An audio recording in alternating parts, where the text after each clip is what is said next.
दोस्तों, अयोध्या में प्रकट हुए साक्षात लव और कुश कलयुग में ऐसा चमत्कार देखकर सबके होश उड़ गए। प्राण प्रतिष्ठा से पूर्व अयोध्या में कई बड़े चमत्कार हो चुके हैं, जिसमें गिद्धों का दिखना, भालुओं का दिखना, बंदरों के झुंड का दिखना, जमीन में से मां सरयू नदी का प्रकट होना शामिल है। लेकिन इस चमत्कार को अभी तक का सबसे बड़ा चमत्कार कहा जा रहा है, जिसके पीछे की सच्चाई जानकर आपके पैरों तले जमीन खिसक जाएगी। आखिर क्या है पूरी सच्चाई? क्या सच में लव और कुश अपने धाम नगरी अयोध्या 22 जनवरी से पहले ही आ गए? मित्रों, राम जी से मिलने पहुंचे उनके दोनों पुत्र लव और कुश। क्या लव और कुश आज भी जीवित है? ऐसे कई रहस्य से पर्दा उठेगा। इसी के साथ बताया जा रहा है कि भारत के सबसे बड़े 4 शंकराचार्य मंदिर उद्घाटन में शामिल होने के लिए राजी नहीं हो रहे हैं। वहीं पर शंकराचार्य बता रहे हैं कि मंदिर अभी पूरी तरह कैसे तैयार नहीं हुआ है। और इसी के साथ बताया जा रहा है मंदिर में भारत का सबसे बड़ा लंगड़ा पहुंच चुका है। और वहीं गुजरात के बड़ोदरा से 108 फीट लंबी अगरबत्ती भी पहुंच चुकी है, जिसका वजन 3500 किलोग्राम है।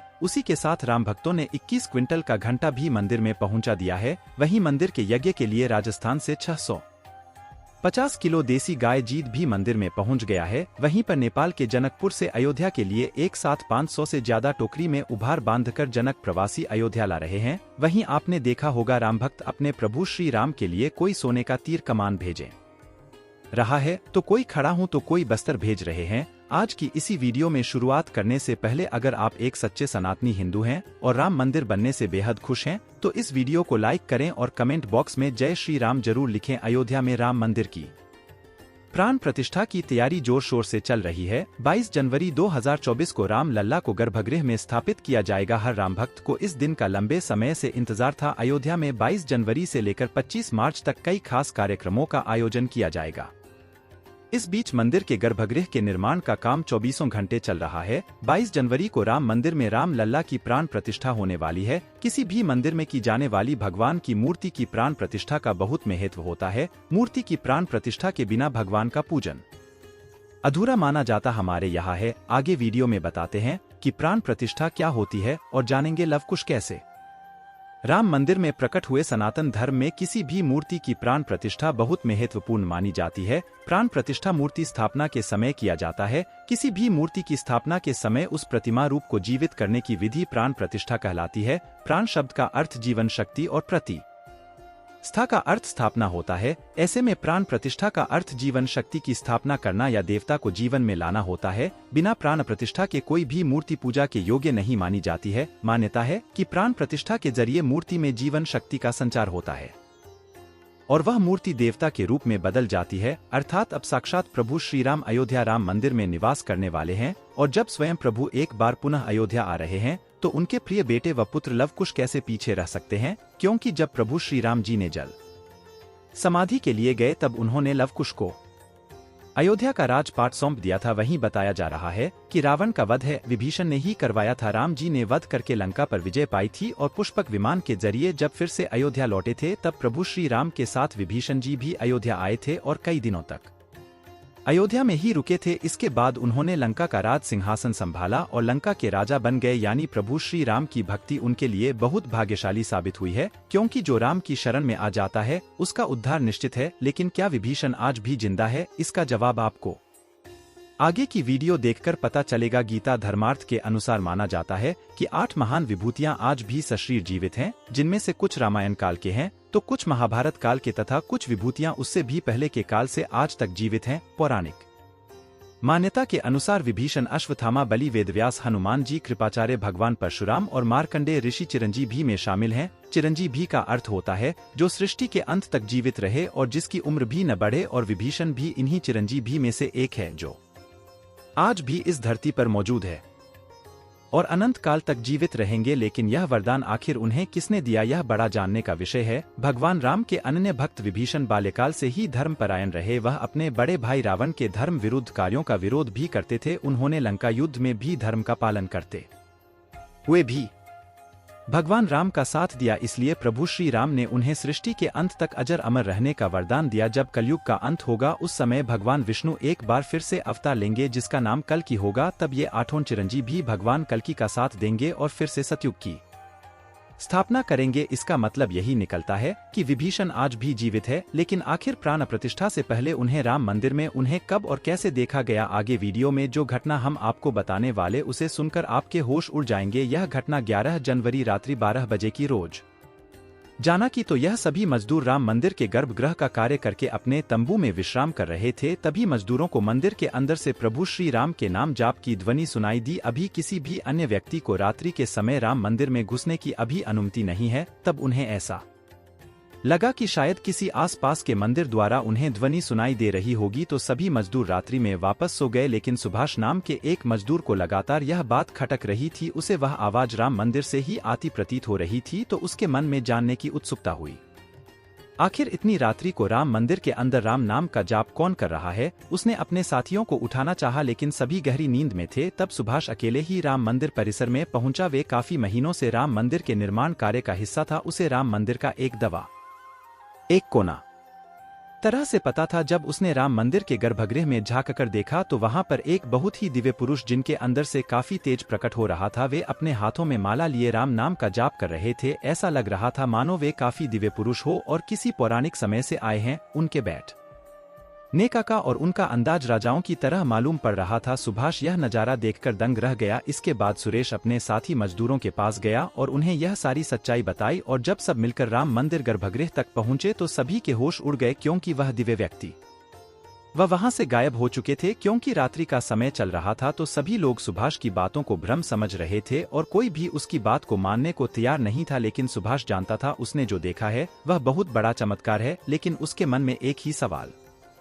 था कि रात्रि 12 बजे राम मंदिर में राम नाम का जाप करते हैं वह दिव्य पुरुष आखिर थे कौन। क्योंकि आज के समय में किसी भी पुरुष के अंदर इतना तेज नहीं हो सकता। उनका संबंध पौराणिक काल से ही हो सकता है। और अगर रामायण काल की बात करें तो दो ही शख्सियत हैं जिनके होने का दावा आज भी कलयुग में कहा जाता है।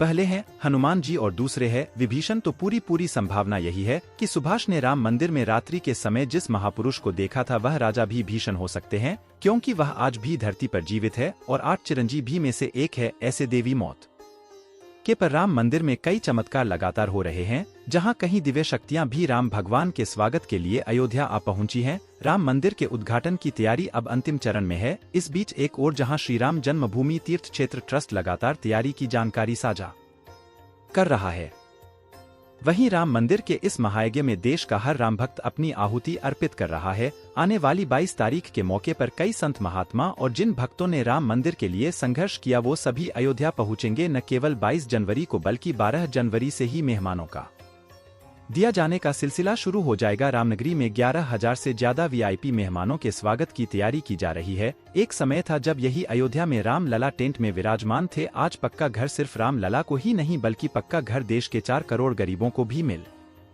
रामायण के समय में अयोध्या को स्वर्ग कहा जाता था। देवता इस स्वर्णिम नगरी कहते थे, क्योंकि यहाँ नगर चारों तरफ से हर प्रकार की सुविधा से युक्त था। लेकिन जब मुगल आक्रांताओं ने भारत पर आक्रमण किया तो पूरे अयोध्या नगर को उजाड़कर रख दिया। मंदिर के ध्वस्त होने के बाद कई सालों तक यह भूमि राम रहीम और किसी भी हिंदू सनातनी को इस क्षेत्र में आने की अनुमति तक नहीं थी। लेकिन पुनः प्रभु श्री राम जी की कृपा हुई। यहाँ श्री राम का भव्य मंदिर बनने के बाद यहाँ आने वाले लोगों की संख्या में बहुत बड़ी वृद्धि होगी। इसे ध्यान में रखते हुए सरकार ने अयोध्या में हजारों करोड़ रुपए के बीच काश कार्य किया है। राम मंदिर की प्राण प्रतिष्ठा से पहले प्रधानमंत्री मोदी ने अयोध्या में अलग अलग विकास कार्यों का उद्घाटन किया और महर्षि वाल्मीकि इंटरनेशनल एयरपोर्ट अयोध्या धाम भी लोगों को तोहफे में दिया। इस एयरपोर्ट को पूरी तरह से भगवान राम से जोड़ा गया है, जिसे की दीवारों पर भी आपको श्री राम से जुड़ी सजावट देखने को मिलेगी। इस एयरपोर्ट लिए आप सभी को हर हर महादेव। इस एयरपोर्ट के अंदर घुसते ही हमेशा लगता है हम फिर से रामायण काल में आ गए हो। आपको बता दें कि इस एयरपोर्ट को 20 महीने के रिकॉर्ड समय में तैयार किया गया है। उत्तर प्रदेश सरकार की ओर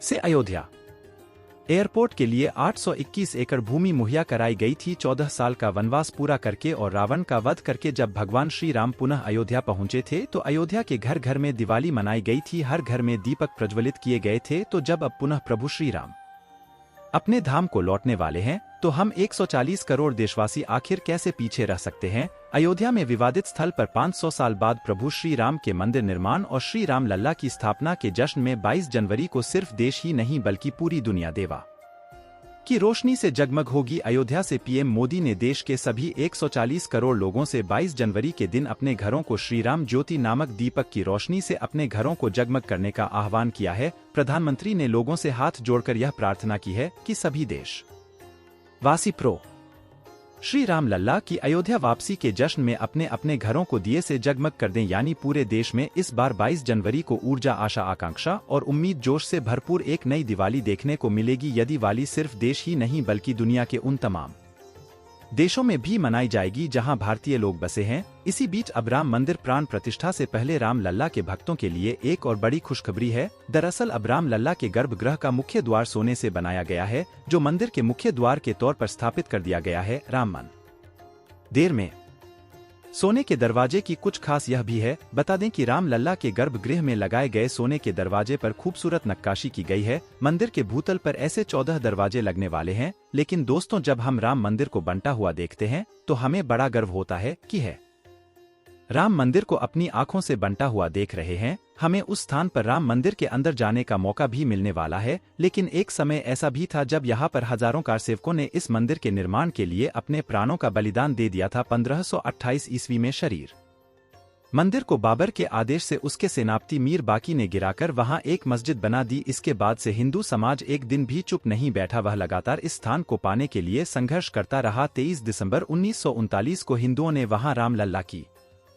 मूर्ति स्थापित कर पूजन एवं अखंड कीर्तन शुरू कर दिया। विश्व हिंदू परिषद द्वारा इस विषय को अपने हाथ में लेने से पूर्व तक 76 बार श्रीराम जन्मभूमि मुक्त कराने के प्रयास किए हिंदुओं ने किए, जिसमें देश के हर भाग से हजारों नर नारियों का बलिदान हुआ, पर पूर्ण सफलता उन्हें कभी नहीं मिल पाई। 2 नवंबर 1990 को तत्कालीन मुख्यमंत्री मुलायम सिंह यादव की सरकार में कारसेवकों पर पुलिस ने बर्बरतापूर्वक गोलियां चलाई थी, जो कि सच में एक निंदनीय घटना है। उस समय अयोध्या के वासुदेव गुप्त, राजेंद्र दरकार, रमेश पांडे और कोलकाता के दोनों कोठारी बंधुओं सहित अनेक कारसेवक इसमें शहीद हो गए थे। नीचे कमेंट बॉक्स में आप इन्हें श्रद्धांजलि जरूर दें। लेकिन दोस्तों, कहते हैं जो सच होता है वो स्प्रिंग की तरह होता है, उसे जितना दबाया जाए वह उतना ही तेज गति के साथ ऊपर आता है। 9 नवंबर 2019 का दिन सुनहरे अक्षरों में दर्ज किया गया जब सुप्रीम कोर्ट की 5 जजों वाली बेंच ने ऐतिहासिक फैसला सुनाया और विवादित जमीन हिंदू पक्ष को मिली। और अब 22 जनवरी 2024 को भव्य राम मंदिर के अंदर रामलाल की प्राण प्रतिष्ठा होने वाली है। इस प्राण प्रतिष्ठा